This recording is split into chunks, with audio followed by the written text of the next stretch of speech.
El deterioro tanto físico como cognitivo de Donald Trump es innegable. Ya no hay mentira que Donald Trump o Caroline Leavitt puedan contar para distraernos, o guerra cultural que Fox pueda contarnos para distraernos del hecho de que el presidente de Estados Unidos está decaído. Tiene problemas cognitivos y ni siquiera puede caminar bien. Y de hecho esto pasó frente a nuestros propios ojos en un programa de televisión nacional en el juego del Army-Navy, en el que Donald Trump fingió jugar al patriotismo cuando todos sabemos que la presidencia de Donald se ha tratado exactamente del opuesto. Pero lo que no pudo fingir Donald Trump es ser una persona normal, ya que tuvo movimientos demasiado extraños incluso para tirar una moneda. Pero antes de mostrarte esta noticia te quiero pedir un pequeño favor, y es que si disfrutas del contenido de política estadounidense, te gusta saber lo que está pasando día tras día, me ayudes suscribiéndote al canal si es que aún no lo estás. Recuerda que es completamente gratis y me apoyas más de lo que crees, ya que esto me ayuda mucho a poder seguir haciendo este contenido todos los días. De verdad te lo agradecería. Ahora sí, continuemos. Antes de entrar en el momento desastroso de Donald Trump en el juego del Army-Navy, quiero empezar con un verdadero patriota señalando el falso patriotismo de Donald Trump, y este es Mark Kelly. Mira por favor. When Donald Trump was driving the Taj Mahal casino into bankruptcy, I was getting shot at over Iraq and Kuwait.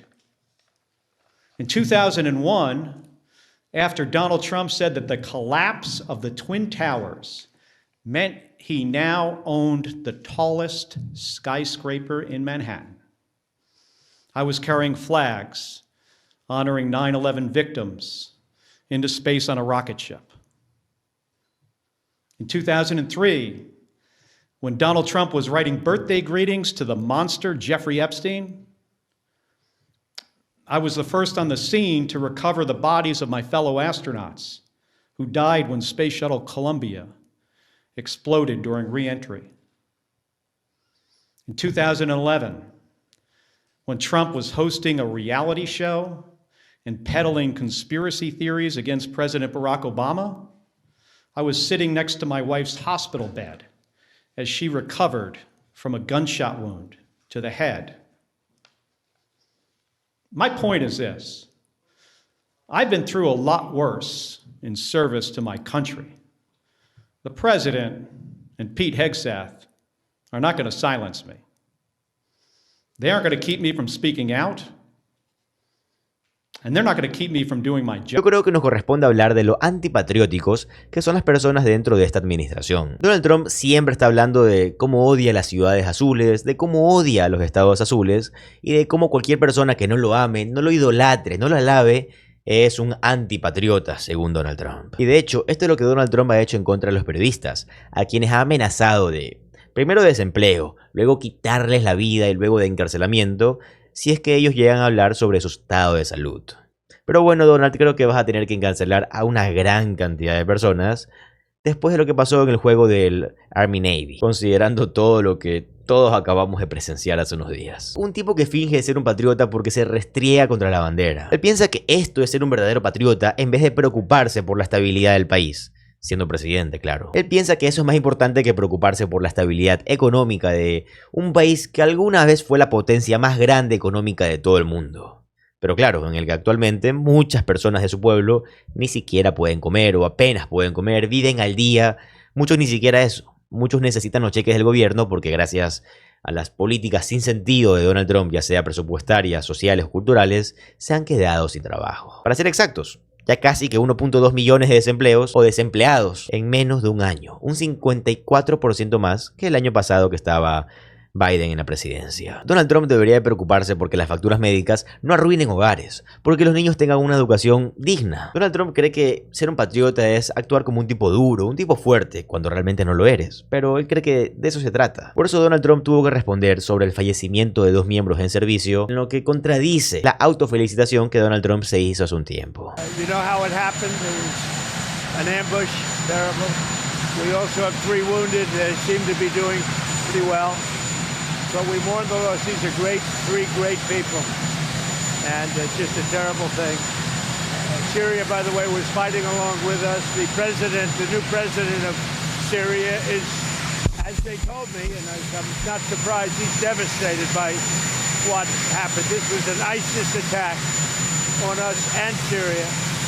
And again, we mourn the loss. And We pray for them and their parents. ¿Recuerdas cuando Donald Trump nos mintió y dijo que él se había encargado de derrotar a ISIS porque él era un presidente fuerte, porque él era un presidente rudo? También porque según él Pete Hegseth es un tipo increíblemente fuerte que se ha encargado de detenerlos a todos y corre por el escenario con fuegos artificiales.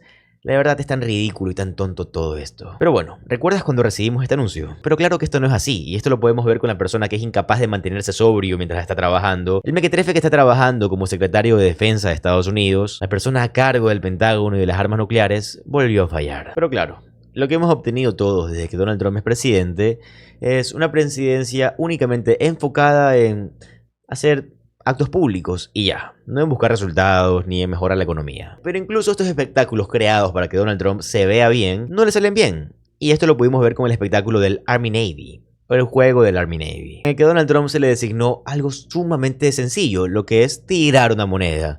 Pero como todos sabemos, Donald Trump en este punto no puede hacer nada físico. Y lo hizo mal. El no lanzamiento de la moneda de Donald Trump en el juego del Army Navy sorprende a Internet.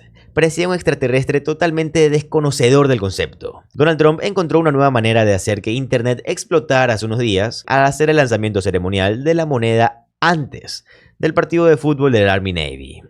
Pero por supuesto, hubo un problema. La moneda no pareció rotar en absoluto. Fue como señaló Clay Travis en Twitter. Un lanzamiento de moneda sin precedentes que no parece voltear en absoluto.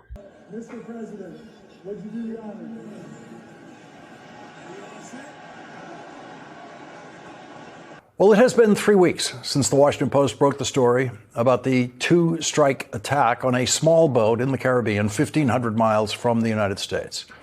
It was the first Donald Trump-ordered attack on small boats powered by outboard motors, open boats, that Donald Trump's Secretary of Defense suspected to be carrying drugs bound for the United States. The first missile to hit the boat destroyed the boat and killed 9 of the 11 people on the boat. 2 men clinging to the wreckage were then killed by a second missile. It is the second missile that is the focus of most attention. But NYU law professor and former Pentagon lawyer Ryan Goodman says that none of the killing ordered by Donald Trump and Pete Hegseth in the attacks on those small boats in the Caribbean is legal. Ryan Goodman says it is, quote, just murder.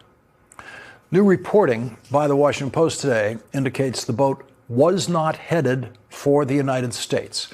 The Post reports people familiar with Admiral Bradley's account to lawmakers said that the cargo in this case was heading next to Suriname, a small country east of Venezuela, not the United States. As the Post and others have reported, most of the narcotics that move through the Caribbean are headed toward Europe and Western Africa rather than the U.S.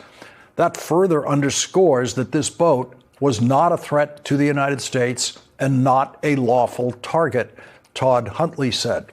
Todd Huntley is a former military lawyer who will be our first guest tonight. The Washington Post and the New York Times have new reporting today on how the decision was made to kill the 2 men who survived the first attack. The Post reports in the minutes after U.S. forces attacked a suspected drug smuggling boat near Trinidad, Admiral Frank M. Bradley, the commander overseeing the operation, faced a choice. A laser-guided bomb had killed 9 of the 11 people on board, sunk the boat's motor, and capsized the vessel's front end, according to people who have viewed or been briefed on the classified video of the operation. As smoke from the blast cleared, a live surveillance feed provided by a U.S. aircraft high overhead showed 2 men had survived and were attempting to flip the wreckage. The video feed showed that the 2 men were struggling to stay atop the flotsam, which people who've seen the footage described as roughly the size of a dining room table. Bradley turned to the military lawyer advising him and requested input, according to members of Congress who spoke with him privately last week, and people later briefed on those conversations.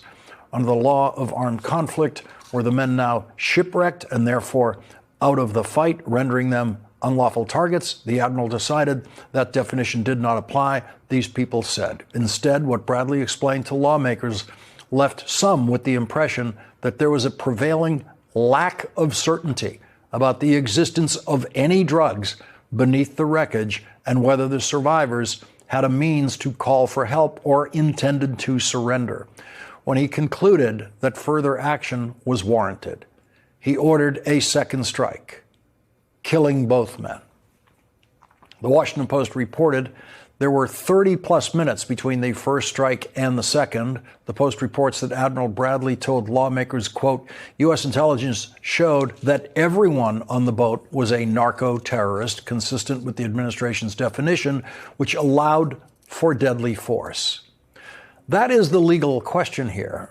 What in American law allows for deadly force in this situation? Most legal experts say the answer to that is nothing in American law allows for deadly force in this situation. Y bueno amigos, acabamos de llegar al final del video. Primero que todo espero que te haya gustado y segundo te quiero dar un pequeño consejo. Quiero que te lo tomes simplemente como lo que es. Un consejo, no es obligación que lo tomes, pero tiene que ver bastante con cómo manejas tu economía ahora. Ahora que Estados Unidos se encuentra dentro de una crisis económica gigantesca. Primero que todo, algo que ya todos sabemos, es que Estados Unidos está dentro de una recesión. O sea, tiene problemas económicos gigantescos. Pero aparte de esto, Estados Unidos se encuentra dentro de una estanflación. ¿Qué es una estanflación? Es cuando el gobierno tiene, bueno, todo un país tiene desempleos gigantescos y un nivel de inflación gigantesco. ¿Qué quiere decir esto? Desempleo pasa cuando las personas no tienen empleo, o sea, no hay dinero. E inflación es cuando las cosas son más costosas, o sea, las cosas son más caras y la gente no tiene dinero. Eso es estanflación y es un fenómeno económico que no es tan común. Porque por lo general dentro de una economía estable o más o menos estable, lo que pasa es que la inflación está alta, o sea los precios altos, pero el nivel de desempleo está medio o bajo, o sea hay empleo, o sea hay dinero. O pasa lo contrario, a veces el nivel de desempleo está alto, o sea no hay empleo, no hay dinero, pero el nivel de inflación se mantiene en medio o bajo, o sea los precios no suben o incluso bajan. Eso es una economía normal y de hecho la economía estadounidense siempre ha sido así. Evidentemente tienen un buen nivel de empleo y los precios se mantienen ni siquiera tan altos, normales. Pero ¿qué está pasando ahora? Ahora las personas tienen que soportar una subida de precios gigantesca. Literalmente lo que compraban antes con $1000 dentro del supermercado, ahora gastan 1500, 1600, 1400, varía. ¿A qué punto quiero llegar? Es que mira, Donald Trump lleva como 11 meses como presidente, le faltan más de 3 años. Y en este tiempo que lleva como presidente ha logrado arruinar la economía estadounidense de esta manera. Ha perdido más de 1 millón de empleos. Literalmente su tasa de desempleo está 54% por debajo de cómo estaba en la era de Joe Biden. Sin contar el nivel de inflación gigantesco que todo es gracias a sus aranceles, como te lo he explicado en varios videos. ¿Cuál es el punto? Si logró hacer esto en menos de un año, imagínate lo que va a poder hacer en 3 más. Aquí es donde te quiero decir mi consejo. Si tú eres una persona que vive en Estados Unidos y gracias a Dios tienes la bendición de tener un trabajo, una fuente de ingresos, quiero que escuches el siguiente consejo. Mira, entendiendo todo lo que está pasando, yo te recomendaría que hagas un cálculo en Excel de qué tan costosa es tu vida. ¿A qué me refiero? ¿Cuánto gastas en lo necesario en alimentación? O sea, al mes, ¿cuánto es tu gasto en comidas? En el supermercado, si tienes que comer fuera obligatoriamente, en comida. Luego de eso, ¿cuánto es tu gasto obligatorio en medicinas? Que no sé si tienes algún tipo de enfermedad o algo. ¿Cuánto gastas? ¿Cuánto gastas al mes en tu hipoteca o en tu arriendo? Ten todos estos cálculos en mente. ¿Cuánto gastas en transporte, gasolina o el medio que utilices para ir a tu trabajo en el caso de que gastes en eso o sea una obligación? Y también obviamente pon ciertos gastos de salidas porque uno no puede encerrarse en su vida, obvio. Pero trata de que sea lo mínimo posible en todo, lo mínimo con lo que puedas sobrevivir. Digamos que este número mágico es $1500. Con 1500 podrías vivir al mes. Eso quiere decir que tienes que guardar, al menos yo, en lo que yo te recomendaría, 3 meses de trabajo o 3 meses de sobrevivir. Si sobrevives con 1500, ahora 3 meses serían $4500. ¿Por qué queremos llegar a este punto? Mínimo de 3 meses porque podría ser 6. Si te llegan a despedir, que es muy probable, no es que sea muy probable, pero estamos en un momento económico dentro de Estados Unidos que es tan difícil mantener su empleo por lo que está pasando, porque muchas empresas privadas más que todo están despidiendo personas por montones porque precios más caros y menos compras. O sea, no están recibiendo el sustento necesario, por ende tienen que despedir empleados. Así que si tienes este dinero guardado, tienes 3 meses, puedes sobrevivir y respirar tranquilo 3 meses para poder pensar qué hacer después. Dónde trabajar, dónde buscar trabajo, dónde meter carpeta. A contrario de que no tuvieras dinero guardado, que lo más probable es que tengas que hacer un préstamo en el banco, endeudarte o tal vez no comer, no cambiarte de casa, hacer movimientos extremos. Cuando simplemente ahorrando pudiste haber ahorrado, por así decirlo, este problema. Te recuerdo que esto es lo que es un consejo, no es una obligación. No te lo tomes como José Alvarado economista o como José Alvarado asesor, no. Tómalo como José Alvarado, la persona que hizo el video y está agradecida contigo por llegar al final, por prestarme atención. Y te repito, si te gusta saber lo que está pasando realmente en Estados Unidos, sin censura, sin mentirte, sin que un político esté pagando o nadie esté diciendo nada que no sea la verdad, Te va a encantar suscribirte al canal porque eso es lo que hago todos los días. Mi nombre es José Alvarado, soy economista y estoy comprometido a informarte diariamente. Nos vemos en el siguiente video. Adiós.